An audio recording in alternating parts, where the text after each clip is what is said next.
So 10 months ago, we found this company that makes carbon ceramic brake kits, and we got them to make a couple sets for the GR Yaris platform. And so over the span of 10 months, we've been just doing testing non-stop on the street, in the hills, as well as over multiple track days. And this video finally has came to a conclusion. I'm going to be talking about how this brake kit performs and the revisions that we made for it, the iterations, if you call it that, and what it means for a street/track vehicle to have a carbon ceramic brake upgrade, in contrary to the popular steel competition big brake kit. Let me just get right into it. Enjoy the video.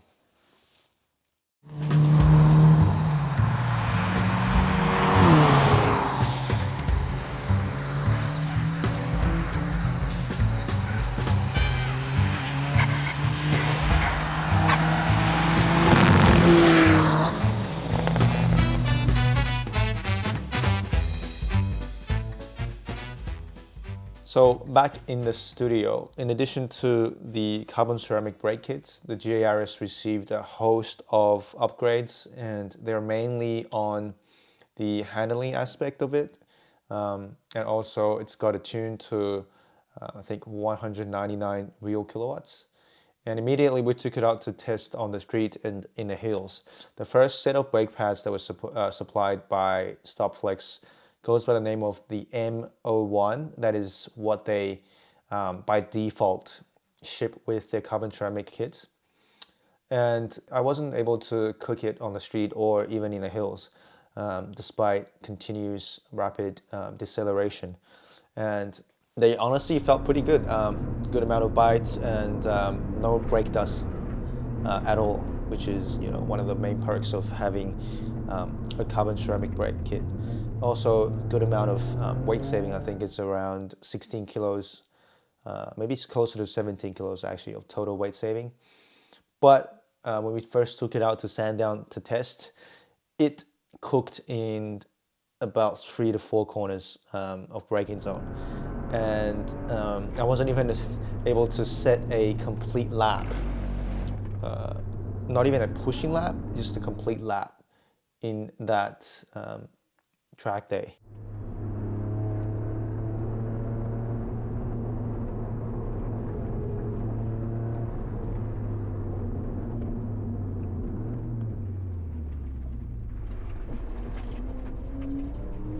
And so we immediately reached out to Stopflex, and they said they were going to make a new batch of race compound brake pads.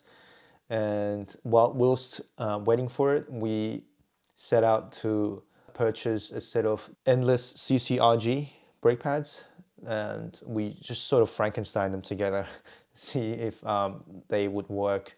And the event that we took it to was the N Festival, hosted by Hyundai N. We were able to bring the Yaris because for the first time in 2025, they're offering what's called an NV track day. Before you know, it was cooking still. But what was amazing about the N Festival was that the Hyundai brought with them on-site mechanics. And so we just brought the car to that pit room. The mechanics did a complimentary brake flush. It did help. After the brake flush, we were able to set a complete lap. I've got my GoPro going anyway, so I don't know how good the view is. The view is good as long as it's not the wall. This is called reverse jinxing. Yeah, bro. I've gotten traumatized with this one time before. Yeah, just got to remind yourself the last session heroics. Yeah.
That was end festival. The best lap time that we managed was a 1:43, which is nowhere near the pace of this vehicle given the state of its modifications, let alone it didn't even match what a stock car would have been capable of. With the CCRG now mishmashed to our carbon ceramic kit, it did fade a little later.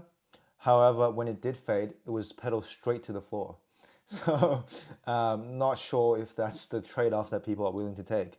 And also, don't just take my word for it. We had one of Hyundai's professional instructors, Rick, drive the GR Yaris, and here's what he had to say.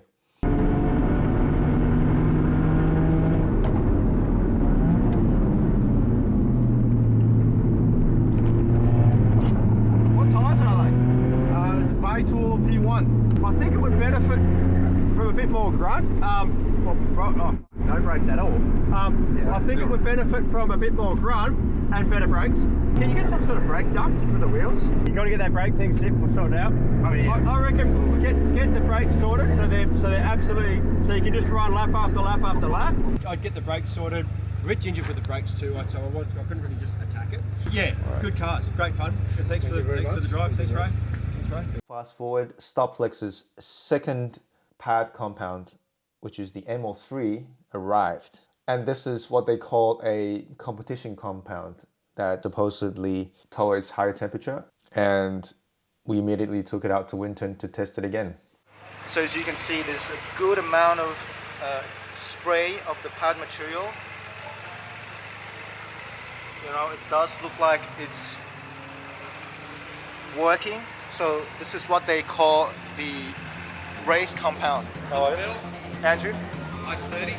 Yeah. I wasn't holding you up, I hope. No.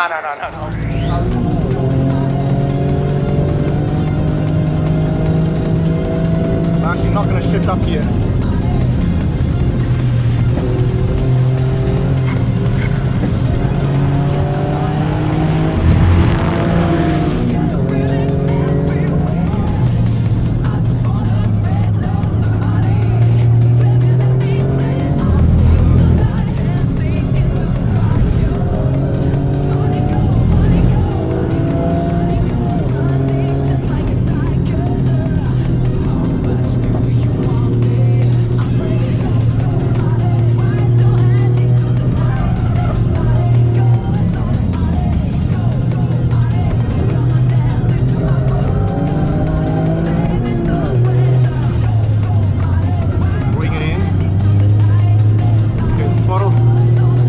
Helping with the rotation now, which is nice.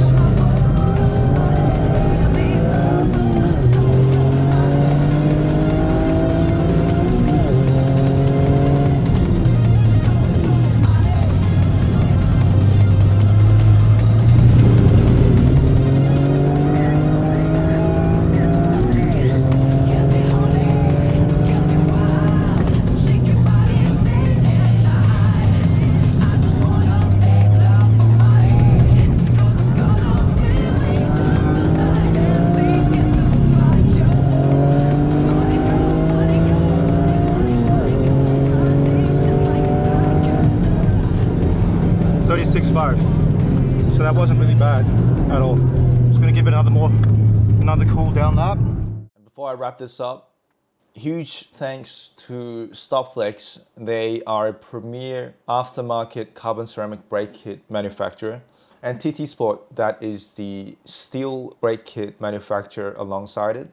And with TT Sport already having a mature product lineup in the performance segment, Stopflex is trying to expand their product bandwidth to the performance customer base, even the occasional track goers. Their effort to collaborate with us and provide this level of, at this point, customer service, because we paid out of our pocket for these parts, is very commendable. And I have to give a shout out to the good people at House of Millennium, Derek at Millennium Auto Care, Fung from Aeroball Customs. Without their attention to detail and craftsmanship, this project would not have been even possible. So what actually happens? As it turns out, after all the testing, the M03 was proven to be the most effective to be used on track. We had a direct and in-depth conversation with the engineering lead behind Stopflex, and as it turns out, much similar to any other carbon ceramic brake kit, whether or not it comes stock from OE, the likes of Porsche or Ferrari or anything you name, you have the benefits of no brake dust and weight savings. You also cannot ignore the difference between how carbon ceramic and steel brakes operate. So basically, carbon ceramic brakes, they operate optimally at a higher temperature than steel rotors. And some might market it as higher heat tolerance, and they're not wrong. They do tolerate higher heat, but not because they perform necessarily better at a higher heat. It's just that you have to put in heat for them to operate. And what comes with that is that the fact that carbon rotors, they soak up heat, usually upwards of 900 to 1,000 degrees. I'm talking about track usage, of course, and they don't dissipate it as fast as steel rotors. So steel rotors, they start dissipating heat at about 400, 500, and they typically stay there. The reason why CCRG melted, number one, is that it probably didn't have the same design in the brake pad, similar to the ones that were provided by Stopflex. What was special about Stopflex's pads, well, number one is that they operate at the same temperature window as the ceramic rotors, so at a higher temperature. They also engineered this layer of heat insulation at the layer where it makes contact with the pistons so that it doesn't propagate heat onto the pistons and then onto the fluids that would end up boiling it. And that's exactly what happened with the CCRG that we speculate, because as soon as it boils the fluid, the pedals just go straight to the floor. Although the MO1 did not last as long as the MO3, the drop-off was always gradual and not sudden and would not catch you off guard. It's just a matter that the MO3 had higher temperature ceiling and faded later, or should I say way later, than the MO1. So how exactly did the MO3 perform? Well, I would say at this rate, without any kind of extra brake ducting, it is not any worse than, let's say, if you would run the Yaris bone stock on the track. In my case, I was able to do 2 consecutive flying laps before noticing any softness in the pedal. There's still a good amount of stopping power. It would not just throw it into the wall. It is a very gradual drop-off, which is nice. But one of the things that OEs, such as Porsche or Ferrari, would do with their carbon ceramic rotor cars is that they would engineer a lot of brake ducting into those cars out the factory to make sure you don't soak up the heat. Like what happened here, where we just took a run-of-the-mill, cheaper vehicle and just slapped carbon ceramic kit on it. So if you're after truly tracking your car with aftermarket carbon ceramic kit, I would highly recommend for you to install or DIY brake ducting. Otherwise, even if you don't do that, they would not perform any worse than if you just run it stock. Whether or not you can put up with the price premium for the other benefits that it brings, such as potentially better handling from the weight savings, or just convenience of not having to deal with brake dust, or if it's just for the looks, that is up to you. That is everything for this video. It has been fun, but expensive and kind of long to make. So, and with that, thanks for watching, and I'll see you in the next one.